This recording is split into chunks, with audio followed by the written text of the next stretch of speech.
Radio Omega fue la voz de la revolución del 30 y 31 de octubre de 2014 y de la resistencia popular contra el intento de golpe de Estado del 16 y 17 de septiembre en Burkina Faso. Hoy, millones de habitantes de Burkina Faso, y no solo ellos, escuchan diariamente sus transmisiones a la espera del 29 de noviembre, el día en que se celebrarán las primeras elecciones libres después de 27 años de régimen. La emisora independiente, nacida en 2013, se ganó el aprecio de todo el pueblo, aunque sus enviados y colaboradores cuentan con escasos recursos. Pero Radio Omega, por su trabajo, también ha hecho enemigos, sobre todo entre los hombres del Regimiento para la Seguridad Presidencial, todavía leales al expresidente Blaise Compaoré.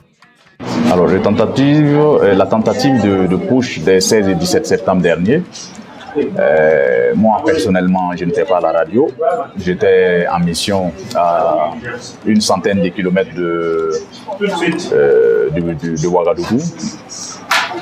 Voilà, et donc c'est le 16, dans l'après-midi, donc on a découvert que le président Michel Kafando, le premier ministre Isaac Zida et son gouvernement est pris en otage.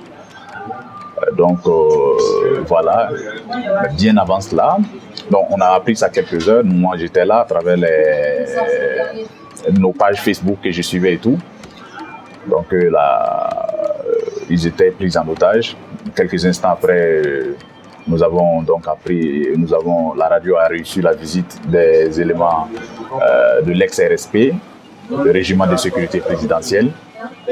Et voilà, ils sont venus donc tenter de menacer, d'intimider donc les journalistes, de ne pas relayer des informations, fermer même carrément la radio. Et, le 17, c'est la confirmation du coup d'État. Donc on confirme donc que c'est un coup d'État.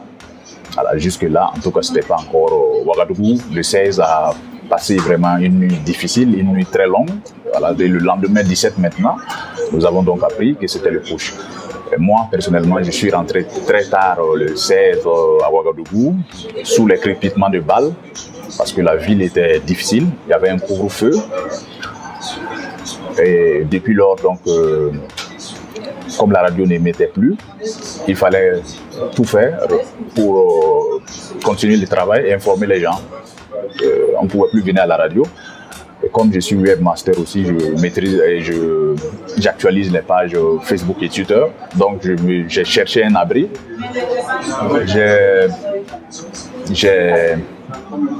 J'ai déménagé, on le dira. Donc je n'habitais plus là où j'habitais. Donc j'ai changé de domicile. Je me suis retrouvé donc chez un ami pendant au moins 1 à 2 semaines. Et pour donc travailler sur notre page Facebook. Voilà, et on suivait donc les informations parce que la radio Omega Bobo continuait donc d'émettre. Le rédacteur en chef d'ailleurs est allé à Bobo Dioulasso pour assurer donc pour continuer le travail là-bas.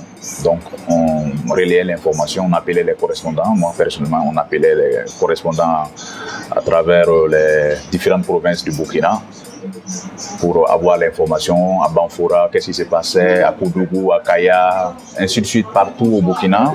On relayait sur la page Facebook de la radio, sur Twitter, à Bobo aussi en même temps.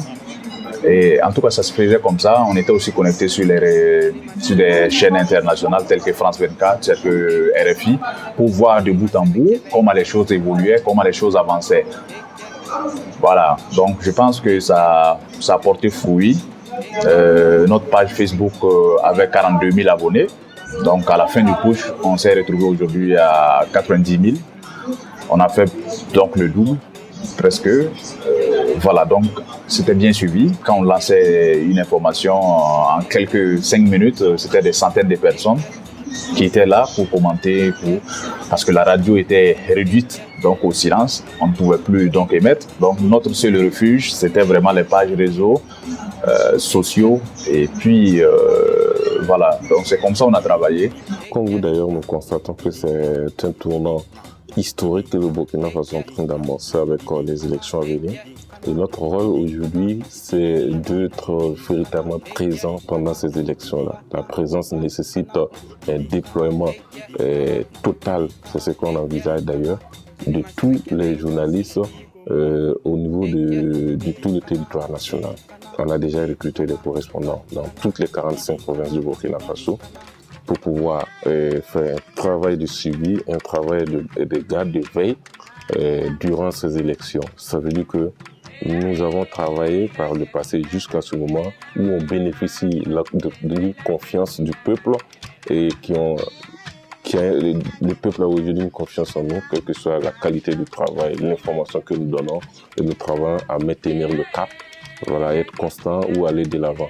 Donc, on nous attend également dans une période historique du Burkina Faso parce qu'on a joué des rôles importants, je pense, dans des circonstances qui sont qualifiées d'historiques pour le Burkina Faso.